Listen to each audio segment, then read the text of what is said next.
Hello, everyone. Welcome to this new episode of Swift Academy, the podcast. Today, I'm very glad to be with Mayank Gupta, who come from India. He is a senior iOS developer, the co-founder of Swift Anytime, who is a great website and for the iOS community.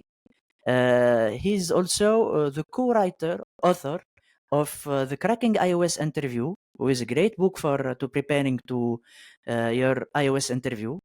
And also, they have in Swift Anytime a great video series about the system design, which I recommended for you to watch it. It's a pleasure for me to be with you, Mayank. And how are you? Thanks for having me on your show, Walid. I'm really excited to have this conversation today with you. I have watched some of your episodes of Swift, and it's like the Swift podcast that you're running, and I really find it, interesting because you are really inviting a lot of interesting guests, to be honest. So it's Okay. always good to know their perspective on certain areas in Swift and iOS. And yeah, excited for this conversation today. Okay, great. Thank you. Thank you. Today we'll be speak a lot of about your book, which is the Cracking the iOS Interview and the whole process iOS interview. We try to have from your experience, from your feedback about what is the best process for recruiting developers. What are your advices for that? How we can prepare for the iOS interview? There is a lot of types of iOS interview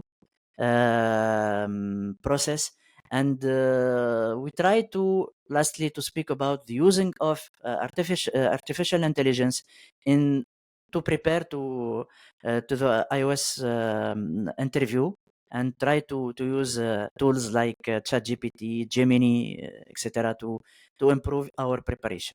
What do you think about that? Yeah, that sounds pretty interesting. Let's talk about interviews because for last 2 years we have been involved in this process of working on the resources and how can we help the iOS community to prepare for their interviews. So I'm looking forward to this conversation today. Okay, great.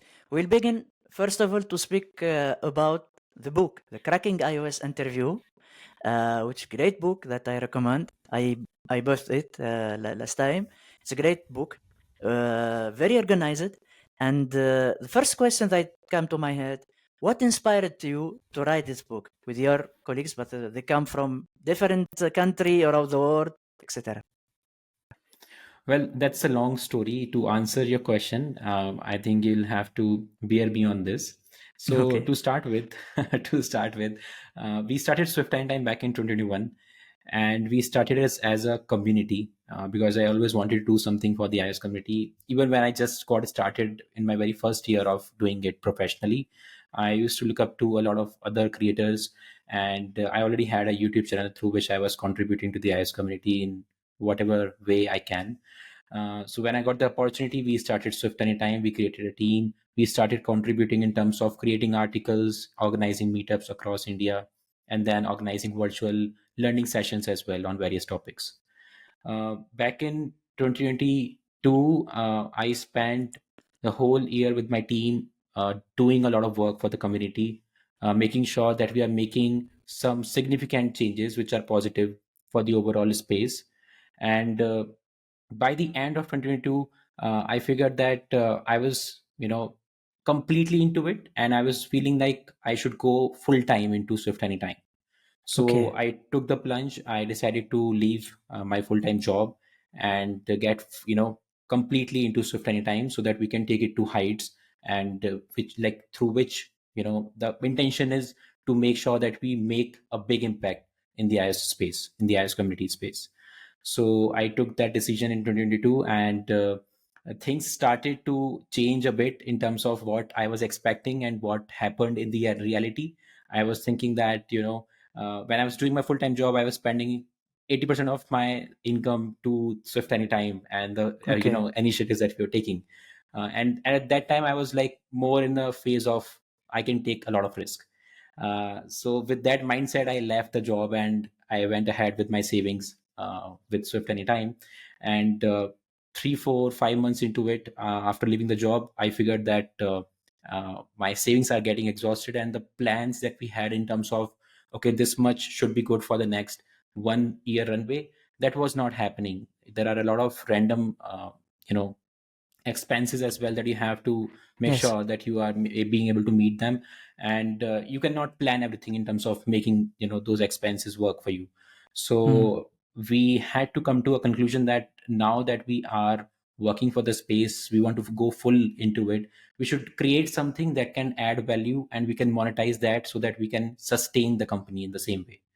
So that's when I had a meeting with the whole team of Swift Anytime, and we came up with different ideas. Somebody was saying that we can, do something with the Swift UI framework. We maybe create a course or something like that. Somebody was Yes. recommending we can do something for modularization type of things. We can create some books or maybe resources for that based on the experiences that we had. Uh, and me and some of the other guys, they recommended that we should do something about interviews, because interviews in terms of like the iOS interviews are something that are a pain point for any developer, be it a junior, Yes. Yes. intermediate, or Senior. advanced level. For Yes. advanced, like the things change a lot over time. But if you talk about people who are into 1 to say 6 years of experience, for them interviews are still something that they have to figure out each time they appear for an interview with a company. So we thought Mm. that let's build something on this idea, and that's when we came across this idea of creating cracking the iOS interview as an ebook.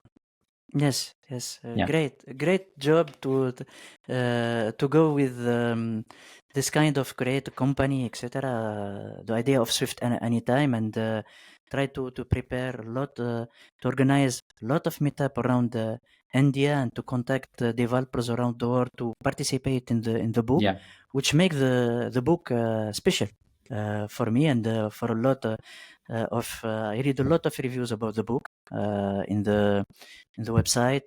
There is a lot of good reviews, and for my point of view, it's give a real um, real ideas, good ideas to developer to prepare to the iOS interview. That come for my next question about your target in the book. yeah, You target the different level of developers, I think, and it's difficult to target the different level of developers, true, especially when we have a lot of technology, etc. We have the coming of SwiftUI, concurrency, people that right, are senior developers with, if we can say all technology like Objective C, like Eric Swift, like right, Air Swift, etc. And the people that come from UI Kit, if you can say right. that the UI Kit, it's the old technology, but we use it to to cover a lot of topics in the same book for different levels of developers. It's very hard, I think. That's true. Yes. And what was your strategy to do that?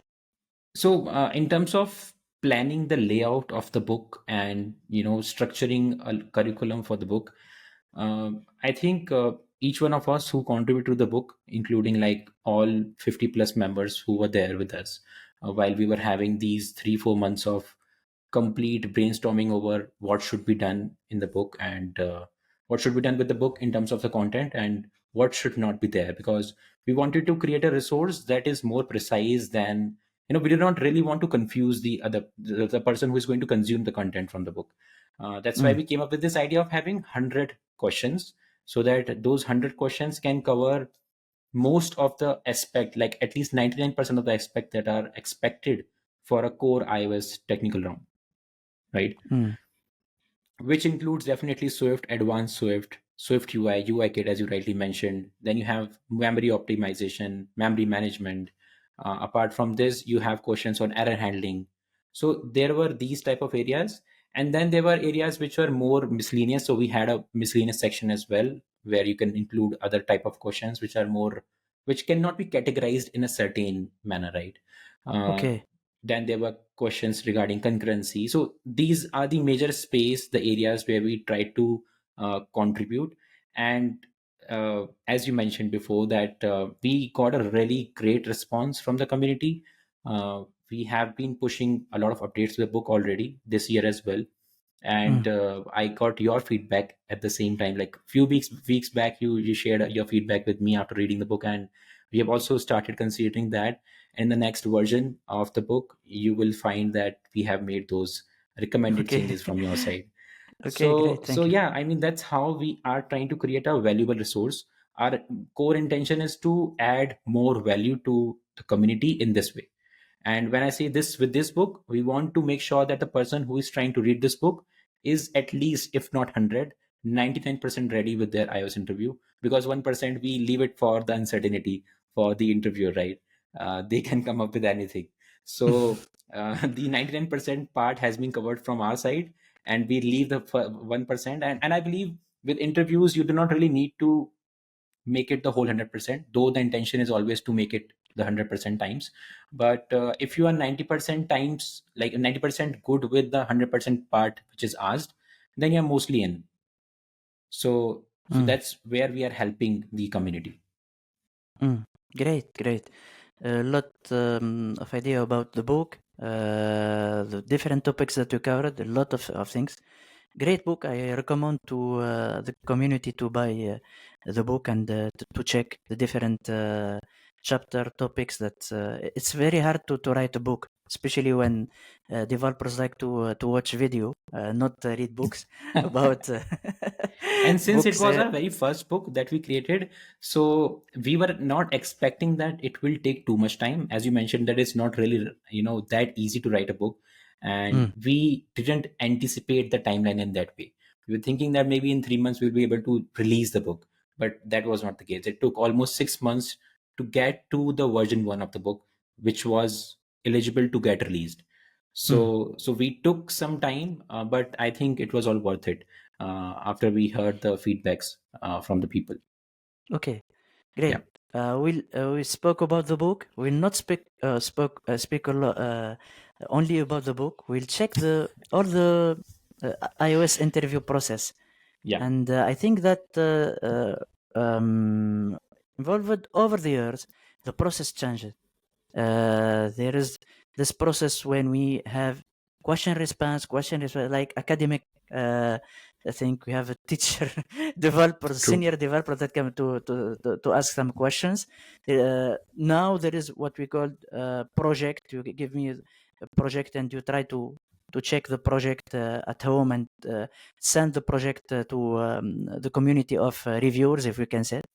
And there is other company that try to have real real time process interview.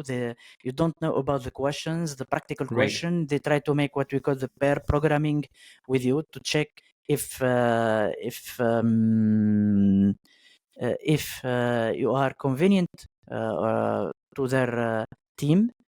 For your point of view, what is the uh, why this is why we have this increase rapidly in the development process? They change the every time.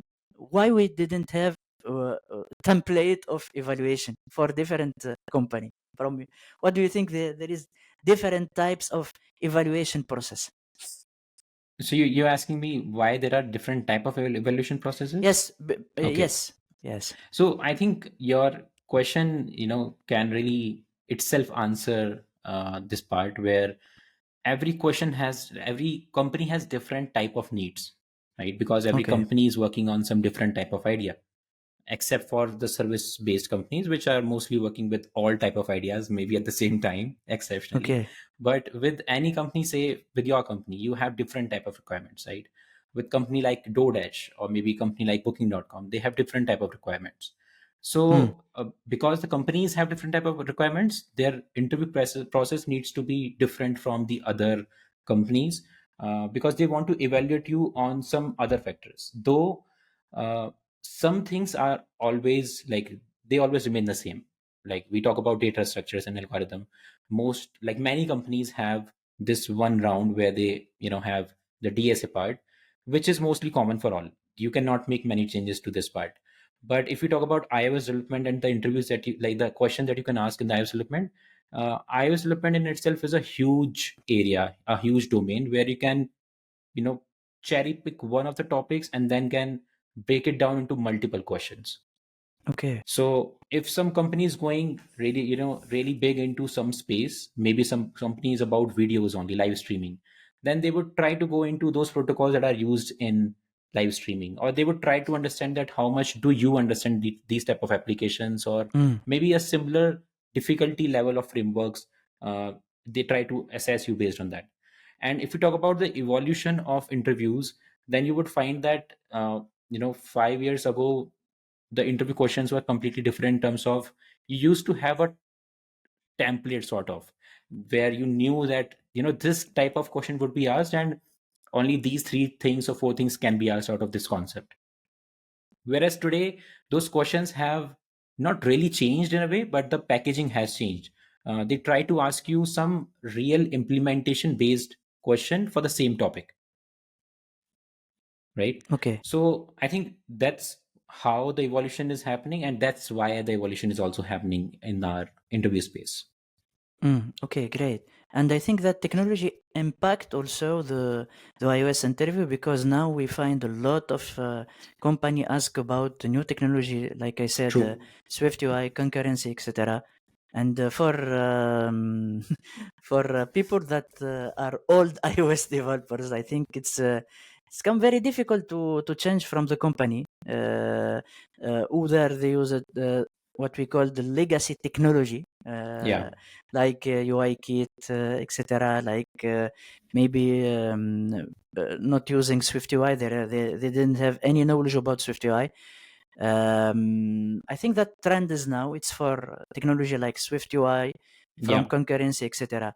What are your advice for this old developers to be update their knowledge, how they can prepare to this kind of interview with no knowledge, no practical, no daily practice of technology like SwiftUI, because they said we can't use SwiftUI because for business issue, etc. We didn't have the budget to go with this new technology because we need to refactor a lot of things, and they tried only to keep some little projects using SwiftUI to follow some courses in the internet. How they can be good prepared to this kind of interview, especially with the new technology. All right. With all the new technologies, specifically, I think we are talking about Swift UI here, since Yes, that has been in the space for last almost 5 years now, since five like years. 2008. Yes, Yeah. yes. So I think Swift UI adoption has increased over the years, and Mm, some companies are more, strict on the requirements as far as Swift UI mm, framework hands-on experience is concerned. yes. So I think we cannot really make any reason behind that. Like we cannot say that okay, we haven't used SwiftUI, so how would we be able to give a SwiftUI interview? I think you Mm, will have to find a workaround to prepare for that round if you're really looking forward to join that company. mm, So the best way to practice that would be if your company is not using UI kit, then you should make some side projects using SwiftUI that will give you enough experience so that you can at least face that round. You would not be mm, 0% in terms of answering the questions. You would be somewhere in it, and then you can also make them know that okay, you haven't used SwiftUI in a industrial purpose. You have used it in your side project. So I think there would be a good match between the company's expectation and what you are trying to do from your side, because if you are not mm, putting enough efforts to join a certain company, then the company will also think that you are just another candidate that is trying to apply and see their mm, odds. mm. Yes. I think as an interviewer also, with good companies, I'm saying if you are interviewing a candidate, then I believe you expect that the candidate has done something extra to prepare for this round. So if Mm, you're mm, doing mm. something extra beyond the scope that you already had, then you have good chances to make it. Yes. And if the company is like too strict that okay, if you do not have UI kit experience, then we will not take you like industrial wise, then you Mm. should avoid applying to those companies, because eventually those companies will not turn out good for you in the long run. Uh, Yes, yes. yeah, so it Because depends on which company you are applying to as well. Yeah. yes, yes. I really appreciate your point of view about how the company appreciate your evolution, because you can't do anything with your daily project because Yeah, there is a lot of constraint, if you can say.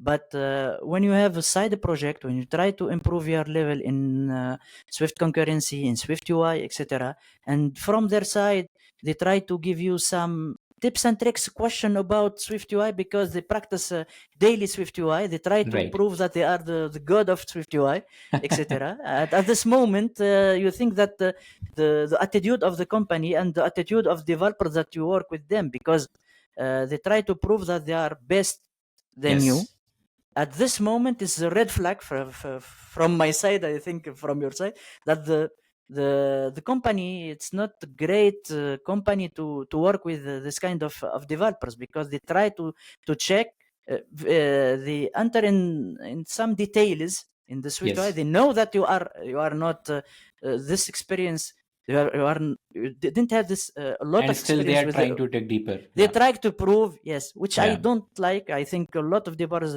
don't like this attitude. this kind of interview attitude, Yeah, especially when you are not in a lead. You try to have to be a lead developers in this technology. Maybe right. you are you ask for senior developers, or maybe a mid level level. At this moment, I don't know why they try to go in the lot of tips and tricks in the interview, just to prove that you are not this kind of good developer, etc. And just from my point of view, I think that technology you can learn by the time, and the Yeah, most important thing, it's how do you think, how you can how we can judge the intelligence of the man. And exactly. it's Like very if very somebody difficult. has, Yes. yeah, I mean, if somebody has not worked with Swift UI, like industry wise, and the person Mm. is working with UI kit for like say 5 years or so, then you can Yes. ask the same question for Swift UI and you can say, okay, how would you do it in UI kit? Right? Mm. And based on that, you Yes. can judge the same question, because the end of the story is that you need to know if the candidate is well versed with any of the frameworks in terms of UI framework. I'm saying if Yes. he or she is doing good with any of the UI frameworks, be it UI Kit or Swift UI, they would be able to adapt the other framework as well. Because transitioning from UI Kit to Swift UI is pretty easy. It's not like Yes. painful process in a way. So if Mm. somebody is good at UI Kit, I think from like ideally, company should not judge them just based on their Swift UI skills. Okay. Great. And maybe we can go now with what we call the behavioral aspect of the interview. Yeah, Because when we have this discussion between developers, when the community of evaluation, if we can say, and the candidate, there is some behavior aspect that how we can balance between technical aspect and yeah, behavior aspect. And if you can maybe to present what is behavior aspect of the in the iOS interview, and in the interview yeah, generally, yeah. there is what we call soft skills, etc. in Soft the skills. interview. Yeah. Yes. I think as far as behavioral round is concerned, it's more about what you have been doing in the workspace, like in the work life. Be it how you behave when you're working with your team, Mm, um, what type of initiatives have you taken in your company, right? Uh, mm, if you are working with a company that is serving to a client, then have you interacted with the client in some way or the other? Have you talked to the tech lead about certain requirements? Have you worked on that side as well? And okay. then what type of problems have you worked on, and what did you do to solve that problem? Like the most like frequently asked question, one of the question is like, what is the hardest problem that you have solved and how did you solve it? For the Okay. behavioral rounds. So if you are not working in your company like in a good way, if you're not giving enough inputs in your company while you're working on a project, then you would not be having organic answers to these questions. You will be just Okay. faking that round, which is not really great, Mm, because the interviewer can smell it, right? If they will dig okay. deeper into your lies, then you will be caught. So Okay. that is not a that is not a great case for a candidate. So it's always good to prepare like for the behavioral round. Just try to write down what you do at the workspace. Try to write down what are your behavior, what does your behavior look like with the team, how do you contribute to the betterment of the team, how do you contribute to the betterment of the project that you're working on, Okay. and leave the rest of the things like as it is, because you do not need to over prepare for the behavior around. It's mostly about just you, and Mm. I believe that you know yourself way better than the other person in that way. Yes. Yes. Great. Um, there is usually a big question: how we can Yeah. evaluate creativity and intelligence during the interview? It's a Right. philosophical question.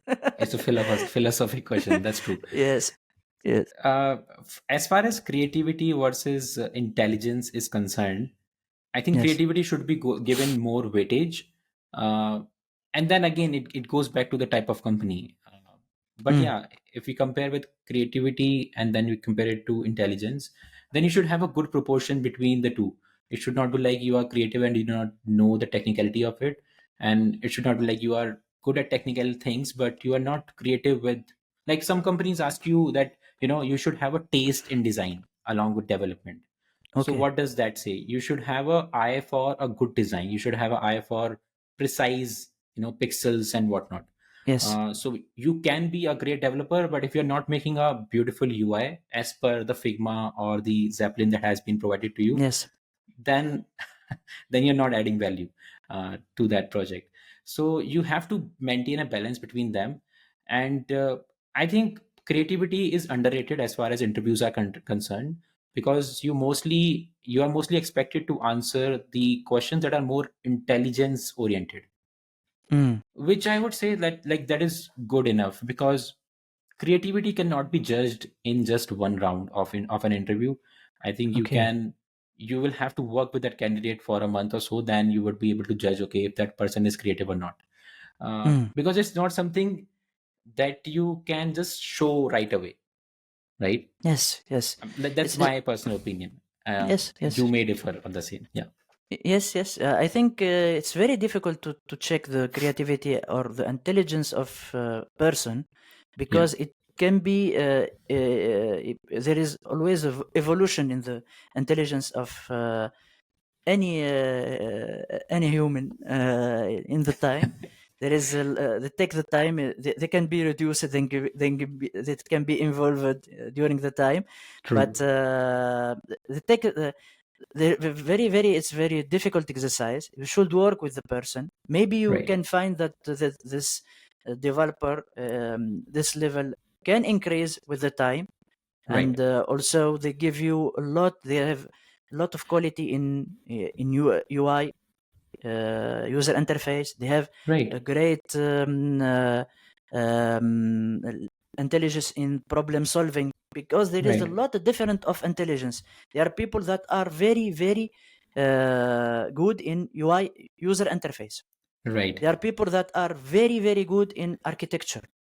There are True. people that they are very good in the language, Swift Yeah. language, etc. They give you great. They have a lot of experience. They understand a lot of the code, how the language Yeah. work, etc., and give you great solution, etc. People that are good in problem solving, they are they That's use also one of the skills. Yeah. yes. There are a lot of skills, and it depend of your company. Depend in a lot of company that I work. There is a lot of developers that they have different skills, and they Right. are always And people that are that's how they make a team, because the team mm, is expected to execute a task, and the yes, task may include certain areas which may require different type of skill set, so yes. that team completes that skill set in a way. Yes, because sometimes we find that developer judge other developer. They said, okay, they is good in UI, but it's not good in architecture. They need they can't Yeah. be this genius man that or woman that they have a lot of experience everywhere. They are intelligent everywhere. I think True. that they take that sometimes we are try to make a judgment for people, and this judgment it's not what we call a good manner to judge the developers. True Great, that. great. We have spoke about this behavioral aspect. Yeah. this soft skills, etc. We speak about creativity, but what do you think about the role of problem solving to improve the creativity and the intelligence? Because I watch a lot of video people developers now they try to be in lead code they try to solve a lot of problems, easy, medium, hard, and you see in LinkedIn, I don't know, 100 Yeah. problem solving in lead code, Yeah. etc. That's What do you something think the importance of problem solving, data structure, dynamic programming, backtracking, all these topics the that type of come patterns in that you the have. Yeah. battles in the we need that in the iOS community or not? We do. Because Yes. we should not look at iOS development as only a space where some components that you can put on the screen and you can make them work, right? Eventually you have to write some logic behind those components as well. And when you work on simple apps, you may not feel like you need those logics to be written.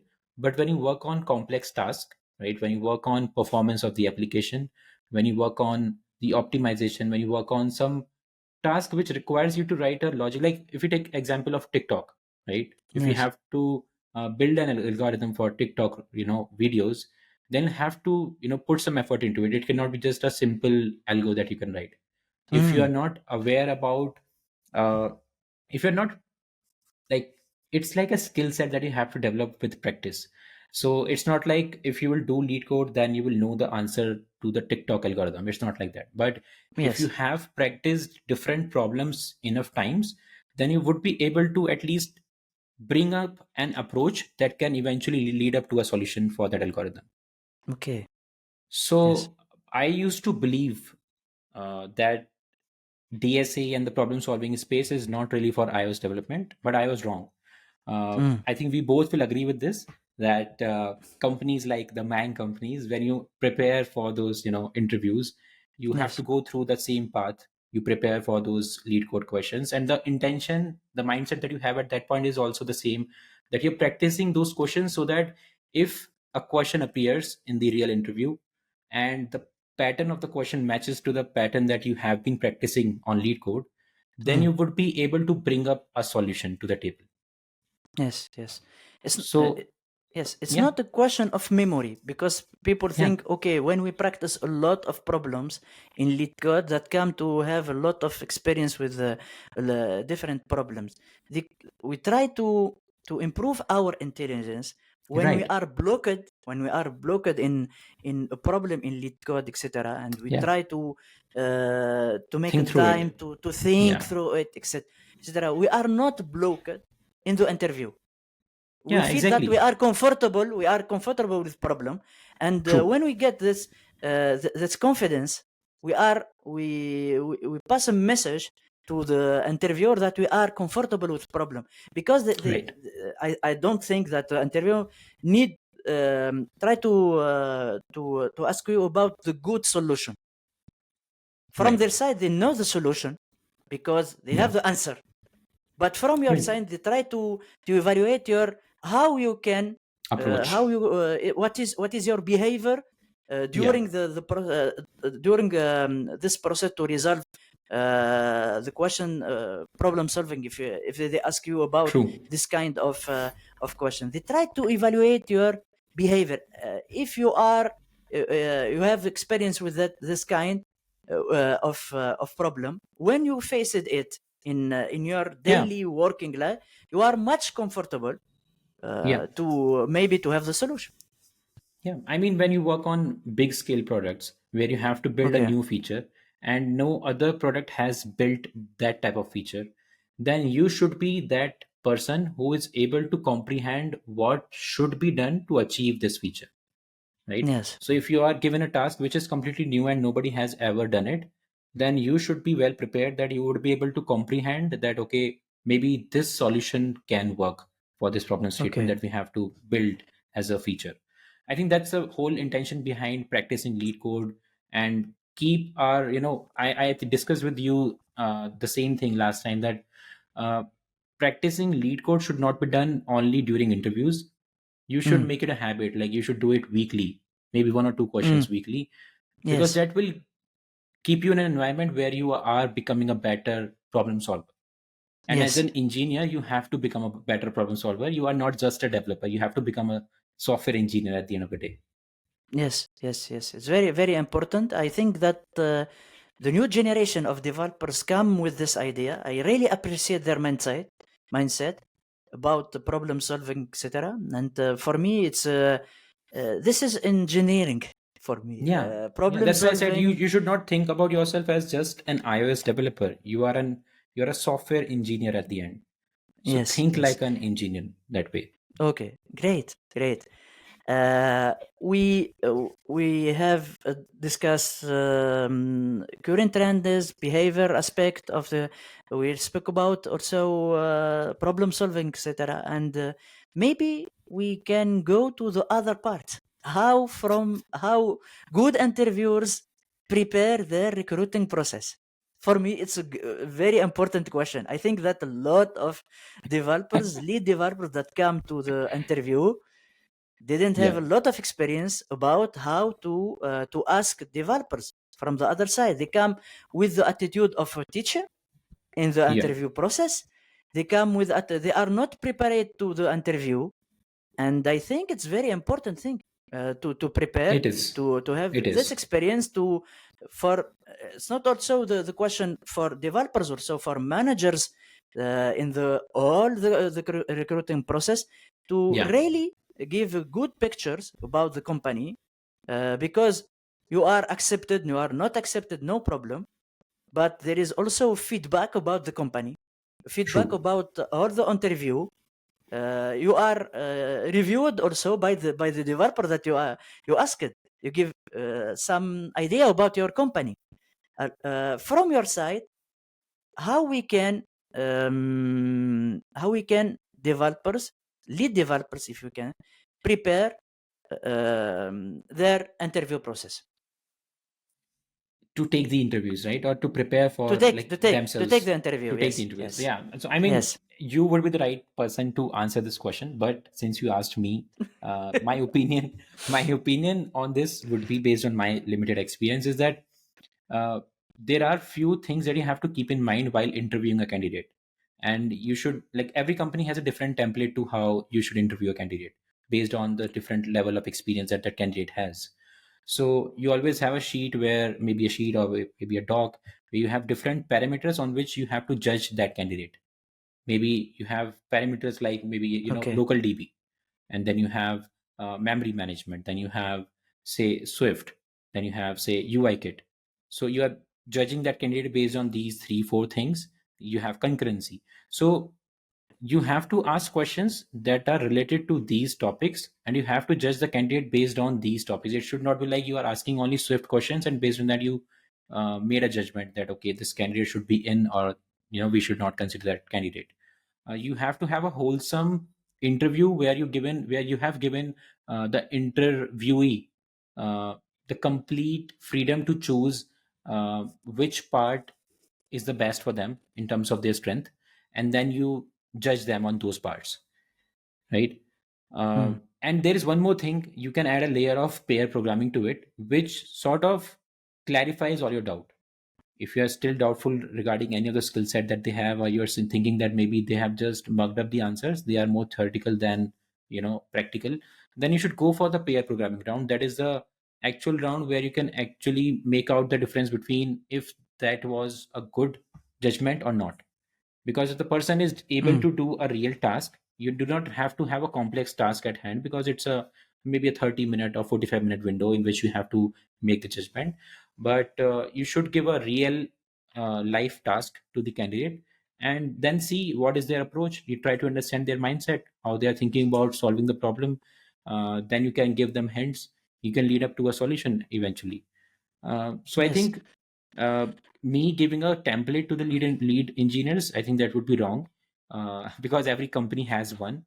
It's just that the yes. interviewer, when he or she adds their own taste to that interview, they should take care of uh, the things which they expect as a candidate while they're interviewing with a company, right? They should be more empathetic with the candidate as well. So Okay. so yeah, that's my opinion on this. Yes, yes. Very. I appreciate really your opinion about that, because this is the role of lead developers, technical lead, to have this attitude of pair programming. Because if Yeah, you lead developer, you didn't make lead pair programming with your developers, I think it's difficult for you. Maybe you are a high skills yeah. developers. Very difficult for you to make pair programming with other developers that you don't know. The I judgment can think go wrong. The the judgment judgment can go can wrong. can Yeah, go and wrong. I have seen this firsthand. I was working Mm, with, like, I will not name the person, but there was a colleague okay. of mine who was really good at giving interviews, but he was not really good at implementing the real features in the application. So Mm, every time he used to interview with their company, like, he used to make it. But me and my other colleagues used to know that, okay, this person is, not really aware about the real implementations. He used to ask his colleagues how would this thing be done, and which is not a bad way to go ahead with it. But he actually lacked the skill set to perform mm, in the company. okay. So so you as an interviewer, you have to make sure that the person that you're selecting is not just good at interviews. He should be good at real implementations. Mm. Otherwise you will have to make that hire fire decision very quick. Yes, yes, yes, yes. And at this moment, it's very difficult to convince the HR about your first decision. You fire Yeah, it after yeah. 2 months or 3 months, and Right. they give you really, really. It's very important to have Yeah, this quality to do the pair programming with developers, and take your time. 1 hour, 2 hours, no problem, no problem. And if you have good feelings about, okay, we can, they didn't respond to all the question, but I right. found that the developers have some intelligence when we work, and we should know how to do with pair programming, because pair programming is from the two sides. Yeah, You should make commit the that's other why it's called pair the programming. Yeah. yes, yes, yes. Yeah. And if you don't do this with your daily work, with your team workers, and you didn't have this what we call the workshop of pair programming, mob programming, Right. sometimes mob programming, and you didn't have this attitude to share your knowledge and to Right. be with other people that have other point of view about something, because it's difficult to understand what people think. You need to have True. intelligence to understand what people think, because it's difficult. Sometimes people that they have an ideas in their mind, they didn't understand others Express it. when the Yeah. yes, because they have only their point of view in Yeah. programming, and they think that their only solution, it's the best solution. Okay, Yeah. maybe it's the best solution, but you can understand the purpose of the other people. I think And I for think yes. interview processes are completely broken, as you rightly mentioned. Mm, That if you are not able to comprehend if the candidate is right or wrong at mm, the end of that hour of that interview, then there must be some problem with the interviewing process, right? The interviewing process is there because, like, so that you can make the decision if that candidate is right or wrong. But if you are okay. still confused about that candidate even after 1 hour, then there's something wrong with the interview process. That's why I say that if you ask theory based questions or just questions that are even based on implementation of something, like verbally, then that doesn't really make, that doesn't really make sense to me. Okay. At least in this age and time, now the world is evolving and the tech industry has evolved a lot. So we should have real methods to judge somebody. Okay. Yeah. Great. And at this moment, what is the importance of feedback and transparency? Because I see a lot of company when they don't accept the developer, they didn't give any feedback. We didn't understand why we are not accepted, how we can improve, and this is a problem of transparency. Yeah, this is. Maybe for I don't like to say, maybe for some tech company, if you can say Yeah. tech company, they didn't give really feedback. They say they ask the only response for that, we find people that are better than you. Yeah, Okay. that's mostly the And for cliche me, it's line. a Yeah, general response. Okay, yeah. but sure that there is people that are better than me. Sure, that's for why sure. that's why I didn't repeat it. Yeah. But from your point of view, from your point of view, company, Yeah. what are the problem or what are things that I can improve, and that is kind of the transparency or of the and the good feedback. You can improve this, and at this Yeah. moment, yes. What do you I think mean, about? Yes. I cannot really blame all the companies for that, because you would find Okay. that the number of people applying to a certain job position Mm. is way, way higher than the number of positions that are there. So if there are Okay. two, openings at a company, then you would find 1,000 applications that are coming in. Yes. Yes. And to respond back to each one of them is quite difficult at the very first stage itself, in terms of shortlisting the resume only. Mm. But there can be an automated system that can help to make betterments in this particular process of giving the feedbacks and being more transparent. I think technology is the only solution to solve this problem. If there can be a way technically that not having these generic feedbacks where you said that, okay, you were not selected because we had another one which was like the candidate was much better than you should have a real answer to why that candidate didn't make it to the very first round itself, Mm. because most of the rejections happen only on the first round. If you are going through like 2-3 rounds, then you have a good chance of making it. Yes. Yes. And Yes. a lot of people, even on the internet these days, on LinkedIn and Twitter, they are complaining about not getting shortlisted to the companies, Mm. right? And they do Okay. not even know the reason why they are not getting shortlisted. Whereas I would say that, okay, this is a problem with the company side, but from the candidate side also, there's a problem. They are not making, you know, curated resumes for certain type of companies. They are just making a generic resume, and then they are applying it to all the companies. Whereas Okay. if you try to read the JD of each company, you would find something chance that some things may vary in the JD of each company, and you should go through that JD. You should not automate that process. There are tools these days that can apply for you. You just have to submit your resume, and then they will apply to all the companies, taking your resume forward. So Okay. that is not the best way from the candidate side. If they really want the company to be honest on their end in terms of providing the feedback, they should also be honest with applying to the company while they are making their resume. Yes. Great. Yeah. I think that feedback and transparency it's very important. And imagine that the developer I now think I it's blamed it all to the candidate only. yes, yes.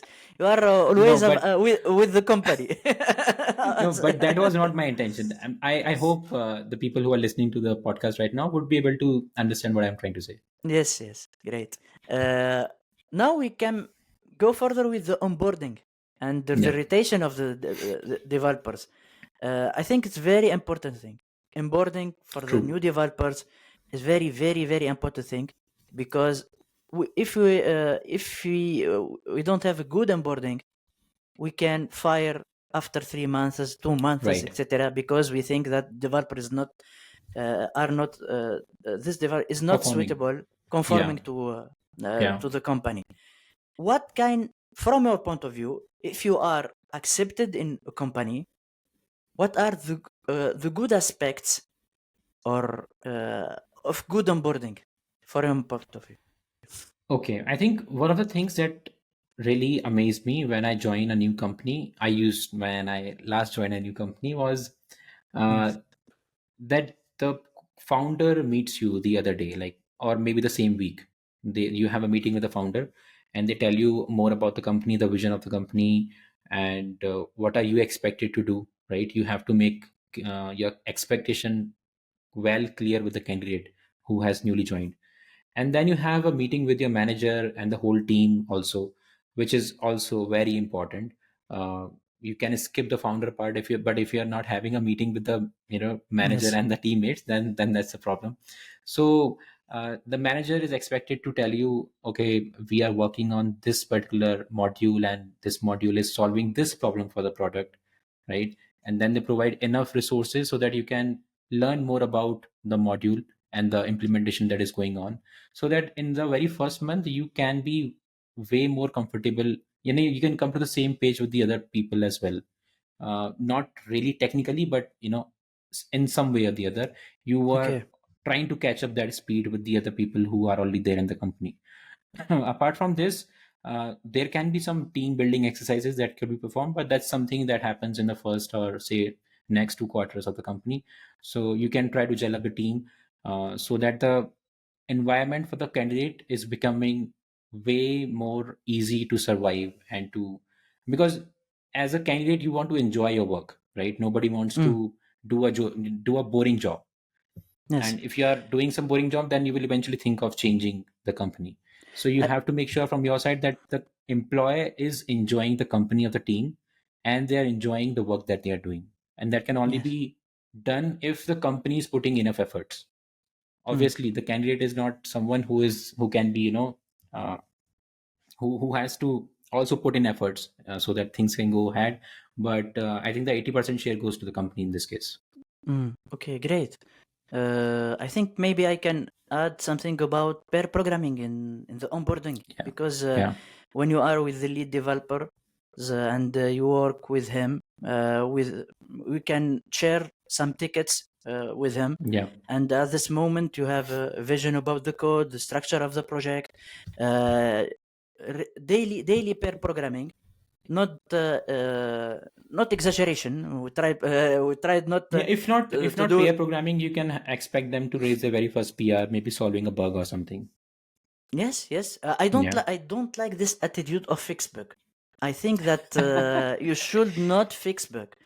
For Okay, onboarding, you should not fix bug. You should make onboarding with developers I using see. the pair programming, because when there is some company that think You are about an fix bug. It's interesting manager then. That makes you an interesting manager. okay. I think that pair programming it's important. Fix bug it's for developers that have experience, Right. because not everyone Yeah. can fix bug. From my point of True. view, True. you can fresh developers that come to the project, and you say, okay, it's not fix bug. Fix bug it's very important. Yeah. It's not something that you can do to. I think that people that fix bugs should be lead developers and technical leaders, I not think other, not. fixing bugs based on the priority of those bugs can be something like you would not prefer them to have to take up maybe a priority zero task in terms of Mm. bugs as well. If there's something that just gives them the flavor or the taste of the project or the implementation that is there in the project, then I think that is also not a bad option to go ahead with. But yeah, I completely understand your perspective on the same. Yes, yes. I think that first thing you should have a lot of pair programming with him. Yeah. Okay, there is not usually the pair programming. Make day after day, especially in the first month, a lot of pair programming. They give Yeah. a lot of uh, harmony, if you can say it, between you and the developers. They are more confident to your To work together. to their lead Yeah. developers, Yeah. not to be arrogant. I give help to him, etc., because I know this kind of True. lead developer that every daily they can, okay, I help X, I help Y, etc. And at this moment I think that it's a bad lead developers. It's not a good Yeah. lead developers when they try to say, okay, I help, so I have the developers, I have this new developers. At this moment this new developers, when they come lead developers, they make this same mistakes, and they give True. I think they are not the good vibes to the I think to that the that team. like the thing that you're saying that builds a culture in the team, because The culture. yeah, if the lead developers are pushing something which is good for the whole team in terms of onboarding, Mm. like small things like onboarding, then I think it gives a positive message to the whole team. And gradually the people who are at senior level, when they will be promoted to those positions, then they would also try to replicate the same thing. They would To try have to the same create the same. attitude. Yes, Yeah. Yeah. yes. They understand the So culture, etc. They don't break with this attitude, because this, for my point of view, good attitude, not if we can say the arrogant attitude true. of some lead developers. They and at this time we have a good onboarding to the developer, which for me it's the important thing after Yeah. the rotation of his candidate. Great. We have True. speak a lot of about the recruitment process for the company point of view from Yeah. the interviewers, and we can finish with the using of artificial intelligence. Oh Now, wow. yes, I think it's complicated topics, very Yes, it especially is. this. But now, after the, I think 2 or 3 years, 2 years of this using the huge using of ChatGPT, Gemini, this all these Yes. tools, I think that the places of artificial intelligence, sorry, come much more important in our industry, and it's Right. important also in the process of preparing our interview. What do you think about that? How we can use tools like ChatGPT, etc., to improve our process preparation, especially? I think the interview preparation begins with the right resource, and on the internet you would find there is a lot of information for free. But if you have to Hmm. figure out which information is actually good for me and which is not, there is no way to figure that out. You would find certain articles, you would find certain random links that may lead you to some resource. But if you're not landing up to a resource that is more reliable, that is built by somebody who has actually gone through that process, who has experience, then be it you use Chat GPT or you use Google search, you will not be able to Hmm. prepare well. So Okay. the way you can use internet and the chat gpt would be, you talk to the senior or the same level of experienced people that you have in your network, and you collect some you know format of the interviews that are happening, and then you try to ask those questions to chat gpt, for example. But still, Okay. you should not rely completely on ChatGPT in that way, because it may lead up to wrong answers as well. The data is not that refined in today's time. It is like still evolving. So, but you would get an idea on, if you are completely clueless about the question, that you would get an idea on, okay, this is the topic and this is how you can lead up to the uh, other exploration part of that topic. So this is how you can use it. But I would say the knowledge, the information is for free these days. The only Hmm. thing that is lacking in today's space is curation of that knowledge by somebody who has that Hmm. experience to do so. Yes. Yes. Yes. Yeah. Yes. It's very Even like I important would say the because same thing with the Cracking the iOS interview book as well. You would find okay. many books are out there which are published by other publishers, right? And you would not get to know these publishers and who has written them, and maybe that person has himself or herself hasn't worked enough that they can write this book. um, that's why with our book we had this concept of having as many people from the across the globe as possible, so that we can have Okay. multiple perspectives, right? We did not Okay. want to impose our perspective to the whole community. The whole community is quite huge. So if somebody is interviewing with a company somewhere in India and he or she is consuming our book, then they should not just learn about what's the process happening in India. They should learn about what's the process happening in their country itself, their surrounding like the neighbor countries itself. So that was the intention behind how like why we had these many co-authors and the contributors. And yeah, I mean that's my answer to your question. Okay. Great. Okay. We come to the end of the discussion with you, Mayank. I maybe you have to finish some advices, something to say to people that listen or watch us. I think this is the worst part. I am not good with Yes. the advices. Otherwise, I'll go way long in terms of explanation. So I would just say, just enjoy whatever you are doing. If you need help with your interviews, then here we are. We are Swift Anytime. We can help you out with any stage of the interviews. So feel free to reach out to me on Twitter, and you can also ping Walid if you really want to communicate with me. If you're not able to communicate Okay. with me directly, and Okay. do follow Swift Academy podcast. I think Walid is doing a great job, guys. Thank you. So yeah, Thank you. rooting for you, man. Thank you. Thank you. Thank you, Mayank. And thank you for you in Swift anytime.